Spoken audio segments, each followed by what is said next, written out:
नमस्कार साथियों, आपका अपने चैनल संदीप मैथमेटिक्स इंस्टीट्यूट में आपका स्वागत है। आज हम एक नया टॉपिक कवर करेंगे। जैसा कि आप इसके टाइटल में देख रहे हैं और थंबनेल में कि ये हमारा वर्धमान और ह्रासमान का एक टॉपिक है, वर्धमान ह्रासमान फलन, इंक्रीजिंग एंड डिक्रीजिंग फंक्शन। तो ये वेरी इंपॉर्टेंट टॉपिक है, तो आइए हम इसको कवर करते हैं। तो सबसे पहले हम इसको ग्राफ के माध्यम से देखेंगे कि किस तरीके से ये ग्राफ हमारा इंक्रीजिंग होता है, किस तरीके से डिक्रीज होता है। कि हमारा ग्राफ जैसे जैसे बढ़ता जाएगा, अगर लगातार बढ़ेगा तो निरंतर वर्धमान बोलेंगे, स्ट्रिक्टली इंक्रीजिंग, और अगर लगातार घटेगा तो निरंतर ह्रासमान बोलेंगे। और अगर पहले बढ़ेगा और फिर रुकेगा, फिर बढ़ेगा, फिर रुकेगा, फिर बढ़ेगा तो इसको वर्धमान बोलेंगे। और अगर घटेगा फिर रुकेगा, घटेगा फिर रुकेगा तो इसको ह्रासमान बोलेंगे।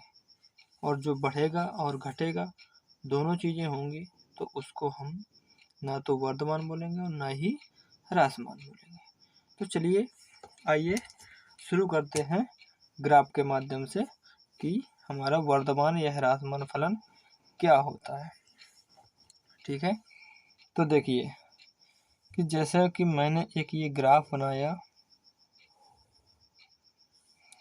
ये एक्सिस है, इसको एक्स एक्सिस या एक्स अक्ष बोलते हैं, इसको वाई एक्सिस या वाई अक्ष बोलते हैं।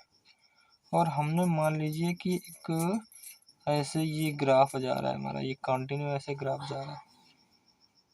तो ये जब ग्राफ जा रहा है, देखो सीधे एकदम बढ़ता हुआ चला जा रहा है और अर्थात कहीं रुक नहीं रहा, सीधे डायरेक्ट चलता, और इसको आगे बढ़ते चलेंगे तो ये बढ़ता चला जाएगा। तो इसको बोलते हैं हम स्ट्रिक्टली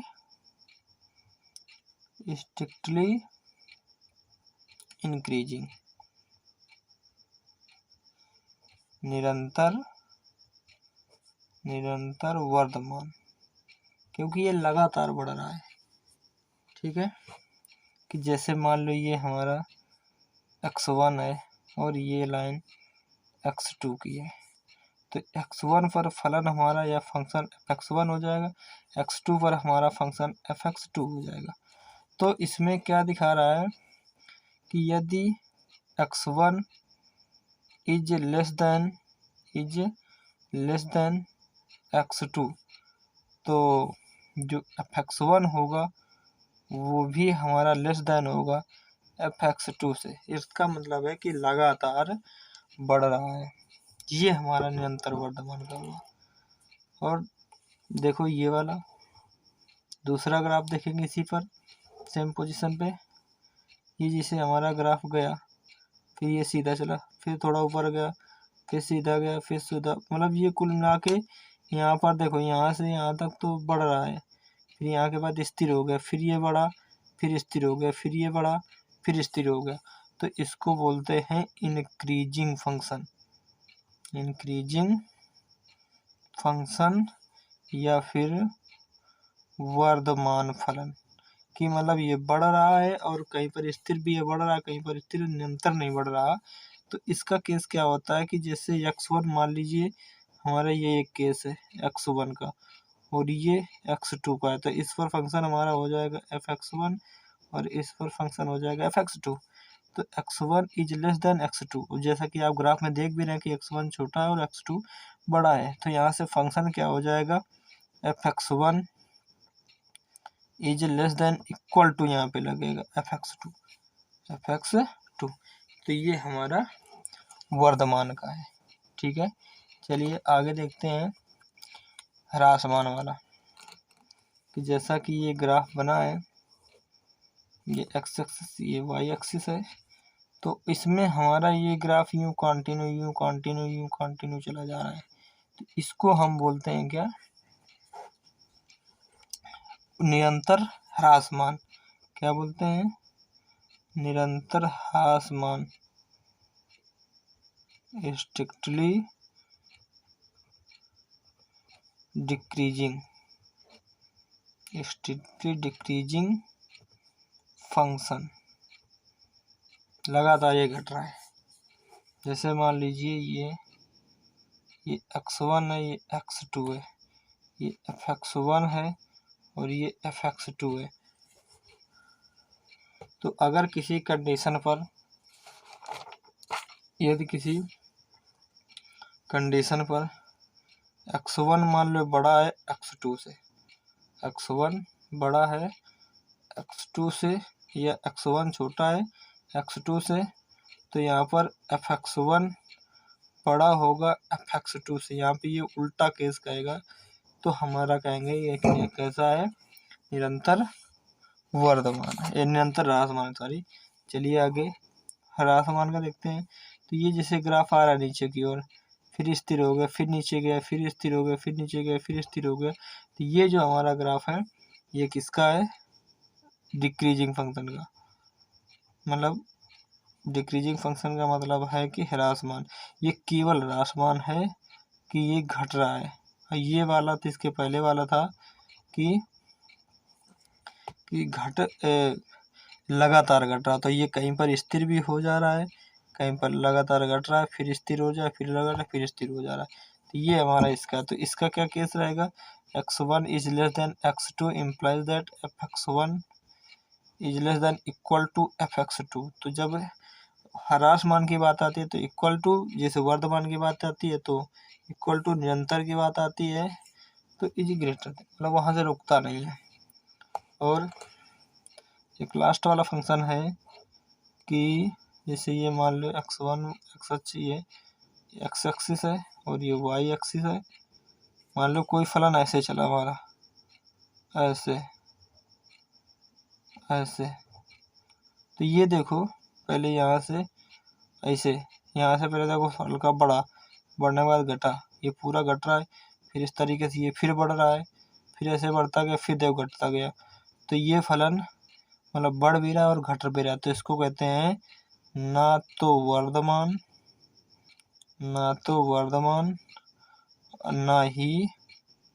ना ही ह्रासमान, कि हमारा फलन ना तो वर्धमान और ना ही ह्रासमान है। चलिए इसको हम देखते हैं अब थोड़ा अपने फॉर्मूले के हिसाब से, कैसे हम चेक करेंगे कोई क्या डोमेन होगी, तो किस तरीके से हम इसको चेक करेंगे। ठीक है, चलिए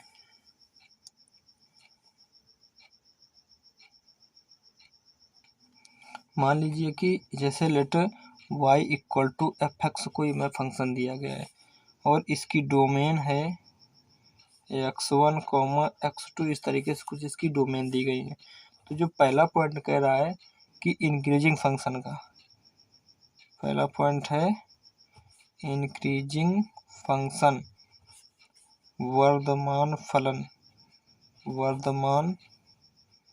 फलन। तो ये x1, x2 ये हमारी इसकी डोमेन है कि मान लो x1 और x2 कोई इसके डोमेन है या मान दिए गए हैं। ठीक है, तो अगर x1 छोटा है x2 से, x1 छोटा है x2 से, तो f(x1) भी छोटा होगा और इक्वल होगा f(x2) से। तो हम कह सकते हैं कि ये फलन हमारा कैसा है, वर्धमान है। और अगर स्ट्रिक्टली इंक्रीजिंग, निरंतर वर्धमान,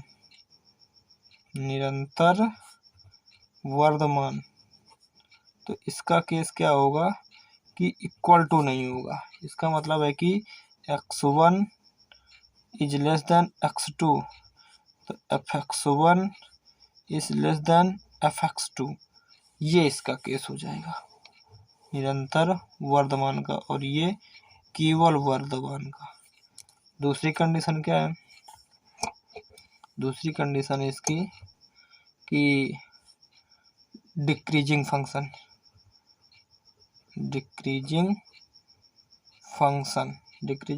का मतलब है कि ह्रासमान फलन। इसका मतलब है कि यदि x1, x2 ये डोमेन है या कोई मान दिए गए हैं, तो यदि x1 is less than x2 implies that f(x1) is equal to, greater than equal to, मतलब ये अपोजिट होगा। तो यहाँ पे फलन क्या कहलाएगा, ये ह्रासमान फलन कहलाएगा। और एक है स्ट्रिक्टली डिक्रीजिंग फंक्शन, निरंतर ह्रासमान फलन, निरंतर ह्रासमान फलन। तो इसमें क्या होगा कि x1 is less than x2 imply that f(x1) is greater than f(x2)। ये हमारा इसका काय का केस है, निरंतर वर्धमान का, या सॉरी निरंतर ह्रासमान का। तो हम इनको ध्यान से देखेंगे, लेकिन अभी कुछ जो दो तीन पॉइंट हैं ये हमें इसमें बहुत ज़रूरी ध्यान रखना है, क्योंकि ये अभी हम इस माध्यम से सॉल्व नहीं करेंगे। इसको हम सॉल्व करेंगे डेरिवेटिव के माध्यम से या अवकलन के माध्यम से सॉल्व करेंगे। तो अवकलन का जो मेन टेस्ट है वो हम इसमें देखते हैं कि वो केस क्या है। चलिए, वर्धमान और ह्रासमान फलन का परीक्षण कैसे हम इसका टेस्ट करेंगे, क्योंकि हम यही रोल हमारा निभाता है बाई डेरिवेशन या अवकलन के माध्यम से। तो बाई फर्स्ट डेरिवेटिव मतलब हम इसका एक बार अवकलन करेंगे, एक बार इसका प्रथम अवकलन से कि हम इस फलन का अवकलन से करेंगे। मतलब कोई भी फंक्शन दिया जाए, कोई भी फलन दिया जाए, उसका तुम एक बार अवकलन करो। सबसे पहला काम है कि उसका अवकलन करो। तो उसमें कुछ लिमिट होती हैं, वो हमें ध्यान रखना है कि जैसे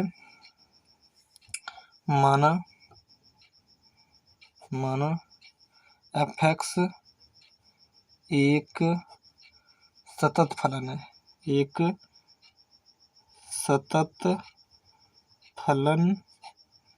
मानो कोई जो फलन दिया गया वो सतत है, किस पर? a, b बंद अंतराल a, b पर, और अवकलनीय है, और मतलब सतत भी है और अवकलनीय भी है। अवकलनीय किस पर? a, b ये खुला अंतराल पर। इसको क्लोज इंटरवल बोलते हैं, इसको क्लोज इंटरवल, इसको ओपन इंटरवल बोलते हैं। इसको ओपन इंटरवल, इसको क्लोज इंटरवल बोलते हैं। तो अगर f(x) एक फलन है, सतत है इस अंतराल पर और अवकलनीय है इस अंतराल पर, तो पहला पॉइंट है कि जो f(x) है, जो फलन हमारा f(x) होगा, वो f(x) एक वर्धमान फलन होगा, यदि वर्धमान फलन हो किस अंतराल पर? a, b अंतराल पर, b अंतराल पर, यदि f(x) इज ग्रेटर 0। मतलब इसका जो प्रथम अवकलन है वो क्या होगा? 0 से बड़ा होगा। दूसरा केस क्या है कि f(x) एक ह्रासमान फलन होगा किस अंतराल पर? a, b पर। ये क्लोज इंटरवल है यदि f(x) इज लेस देन 0। और तीसरा केस क्या है कि f(x) एक कांस्टेंट या अचर फलन है, यह अचर फलन होगा यदि, और ये किस इंटरवल पर? a, b पर, यदि f(x) इज इक्वल टू 0। और यहाँ पर लिमिट जो हमें लगा के रखनी है, लिमिट ध्यान रखना है कि ये बिलोंग्स करेगा किससे? x belongs to a, b close interval, ये भी x belongs to a, b close interval, और ये भी बिलोंग्स टू फॉर ऑल। इसको बोलते हैं, ये चिन्ह बना ये वाला चिन्ह, इसको ए जो उल्टा बना इसको फॉर ऑल बोलते हैं कि सभी इस इंटरवल पर। ठीक है। और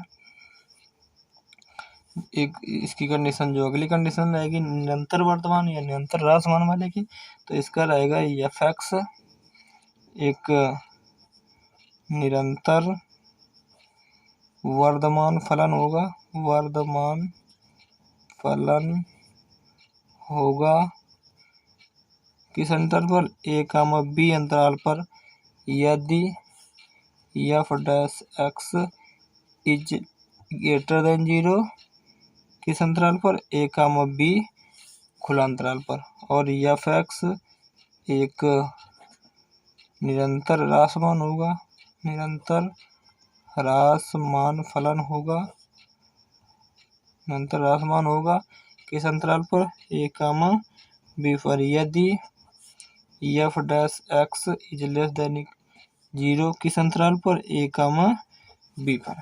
तो ये हमारा इसका केस है कि यदि फलन का प्रथम अवकलन 0 से बड़ा है, ये 0 के बराबर है, यदि प्रथम अवकलन एफ डैश एक्स जिसे अवकलन करोगे या फिर इसको dy/dx लिखोगे, जो भी जैसे ही फलन को आप रिप्रेजेंट करोगे, तो यदि एफ डैश एक्स 0 से बड़ा है तो निरंतर वर्धमान होगा, निरंतर वर्धमान होगा, और f dash x is equal to 0 है तो वर्धमान होगा, और f dash x is less than equal to 0 है तो निरंतर ह्रासमान होगा, और f dash x less than equal to 0 तो ह्रासमान होगा।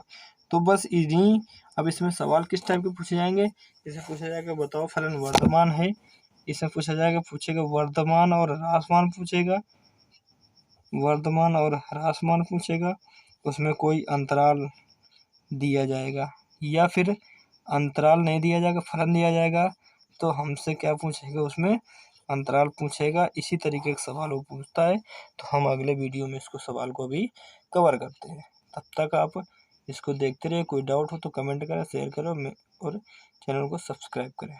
धन्यवाद।